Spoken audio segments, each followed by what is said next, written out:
On the last episode of Daylight. No, I don't have any lipstick. And so we venture on. Greetings and salutations, comrades. Welcome back.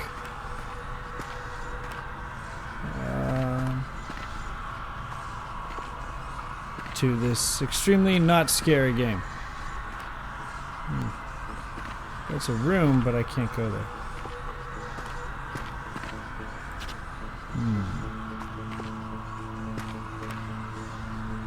It's kind of jumpy, I don't know. Mid-Island Hospital. Attention all employees. Last night at approximately 7 p.m., the power went off to this section of the facility. Due to the unfortunate timing, we were unable to transfer a critical patient to the emergency department, and he passed away in transit in the hallway behind the records room security door. I'm not going to want to go there. To avoid this type of tragedy in the future, the hospital has decided that non-maintenance staff should be aware that the security door will not operate when the power is out. You must reset the breaker before using the door. Please familiarize yourself with the power switch's location within the records room stacks. Sincerely, management. I'm going to take this moment and point out the fact that resetting a breaker will not cause power to resume if there is no power. Just food for thought. Okay. Mine. Mid-Island Hospital, attention all employees. We understand that it is difficult to make it outside on your 10-minute breaks. However, just because the records room is large and has high ceilings does not mean you can move things about and create a satellite break room for smoking. We have caught several staff members moving supply crates, stacking them precariously and climbing over them to serve as lookout. Be advised, this is not gym equipment. Climbing on crates of medical supplies will not be tolerated. Love, management. What was that?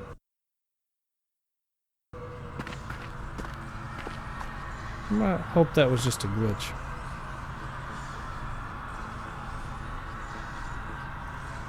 Looks like a switch. Oh.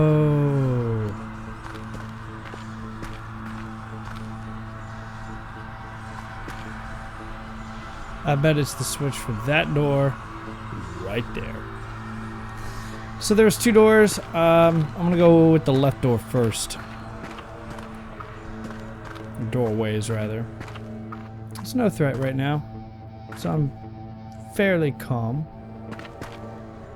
No, can't go up there. There's no point. Just go straight into a wall. Ooh, this looks promising. Ah!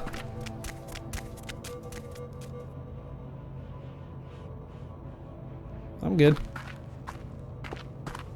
Puddle. Mid-Island Hospital Incident Report File. Date May 1st, 1940, concerning Ms. Daniels' suicide. Ms. Daniels was found dead in her staff quarters this morning. There was a suicide note indicating she was extremely unhappy at work and in her personal life. Personnel on site state that she died from rapid blood loss caused by self-inflicted lacerations on her wrists. Her body was found sitting in a wheelchair. Pending a police investigation, Ms. Daniels' body was transported to the morgue. This is eerily similar to the other instances. 1, I apologize for that horrendous accident, and 2, what Ah! Oh, God.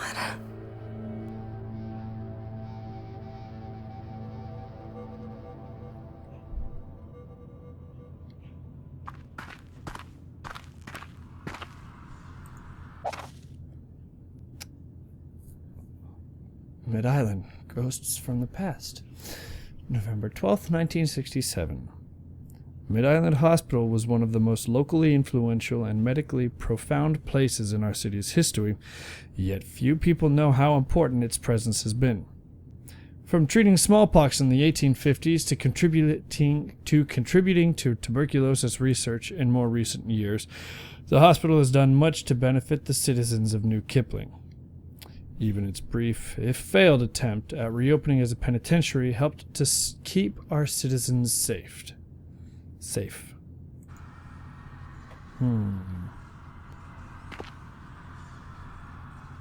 That didn't look like a ghost, which is why that freaked me out so much. That actually looked a lot more like a real person. God, I hate the silence.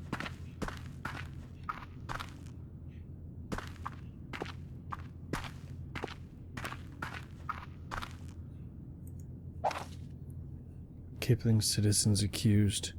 Crimes. 16-year-old girl allowed to live. Admits guilt. Is condemned to hang. Evil. Hospital open to deal with spread of disease.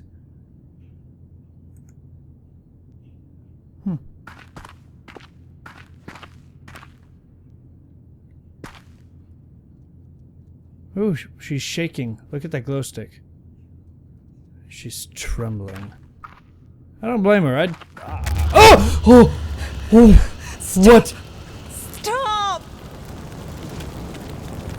So much pain and suffering.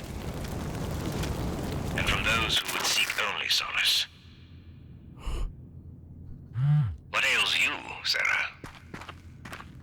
Perhaps truth, rarely pure, never simple. Right now, the only thing ailing me is all this crazy shit.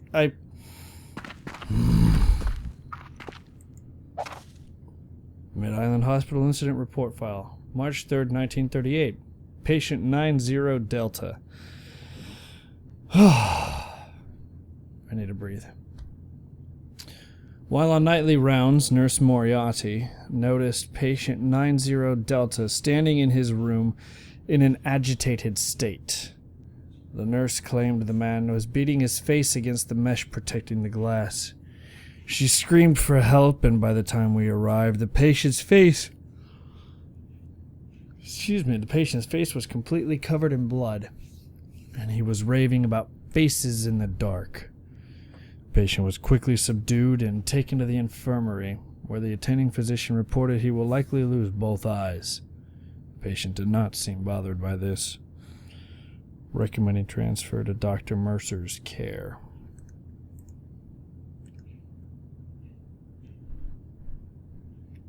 I don't want to keep walking.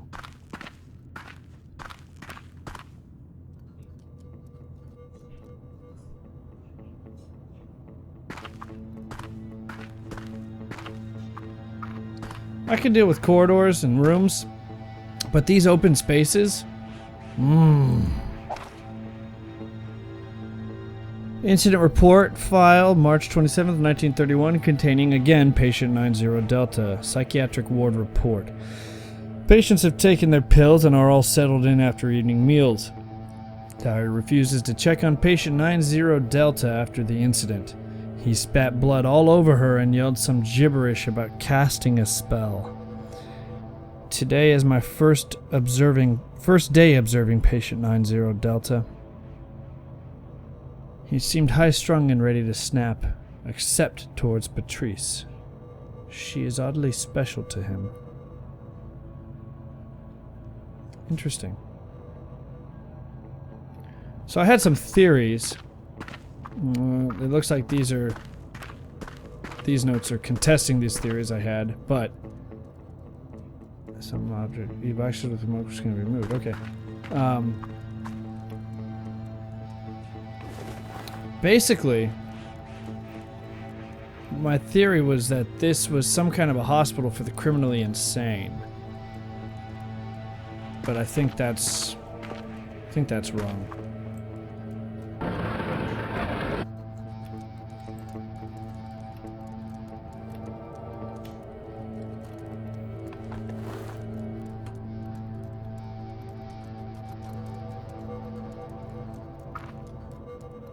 Okay. So that's the electricity.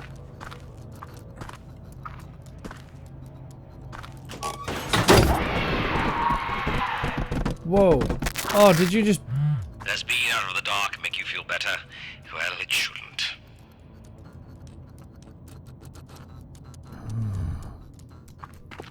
It kind of does make me feel better, actually.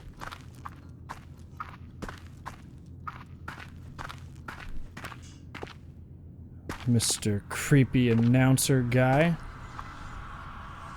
Oh man, those ceilings are way too high for comfort.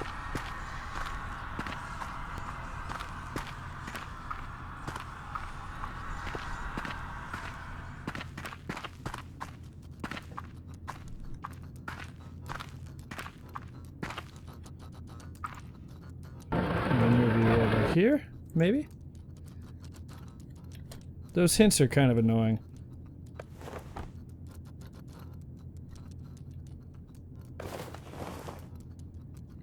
Oh. Oh, I don't like where this is going. We go up across a narrow bridge. It means there's the propensity to fall down.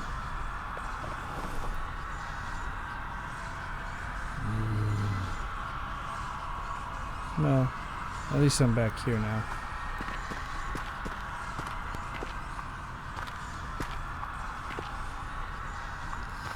Switch.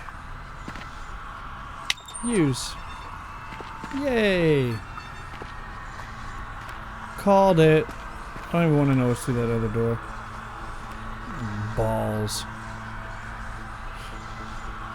What's this? What? What?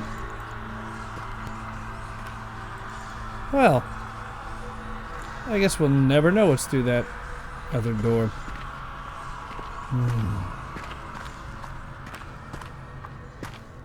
I'm sinking in the dark, just singing in the dark. What a wonderful feeling, I'm screaming again. I have a terrible singing voice. For that I apologize. However, it's either that or wet myself. And wetting myself just doesn't have the same appeal as singing horribly. And door. Moths. I know you're there. Sarah? Got my first remnant. Mid-Island Hospital patient record filed. Date September 8th, 1937. Concerning patient 27 Charlie. I've recognized that number. Patient is physically healthy but deteriorating mentally. He remains in his straitjacket under constant observation. Patient continually yells that the maze is never ending. Screams continue throughout all hours of day and night, ranging from low monotone chants. I don't know why I couldn't say that. Ranging from low monotone chants to fevered high-pitched howls. Electroshock therapy has been scheduled for tomorrow morning. We're gonna electrocute somebody. I'll go through that door in a second. I want this remnant. History of New Kipling. I don't know if that's any relation to the Rudyard Kipling. The Puritan Church of New Kipling pronounced that a dark time had engulfed the town, prompting some inhabitants to flee in fear for their lives. In order to keep the peace, the local church and town elders instated mandatory church attendance laws. Interesting. Whoa!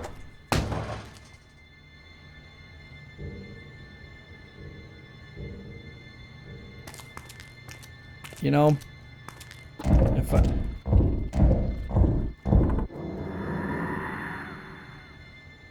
Cool. If I ever wake up in an abandoned hospital, the very first thing I'm going to do is find the nearest heavy object and break down the front door. I will get out. I will not venture in. Well, there's a remnant in here.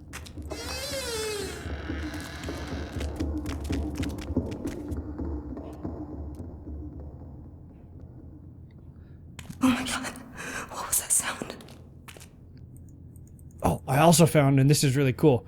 Oh no, I can't close the door. I'll just use my face. Yes, you can close the door with your face. If that little hand icon doesn't appear. History of New Kipling. The citizens of New Kipling begun performing spirit cleansing rituals on the nearby Bend Island in order to keep their town pure from the dark time. Little factual evidence has been discovered about the nature of these rituals, but after the cleansing took place, New Kipling announced that the city had been reborn. Cool.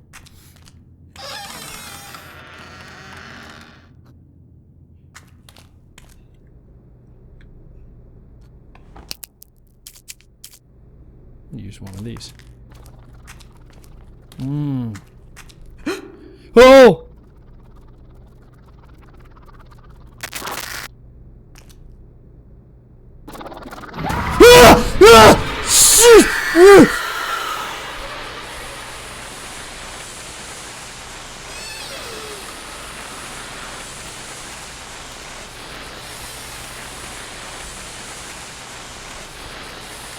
Close.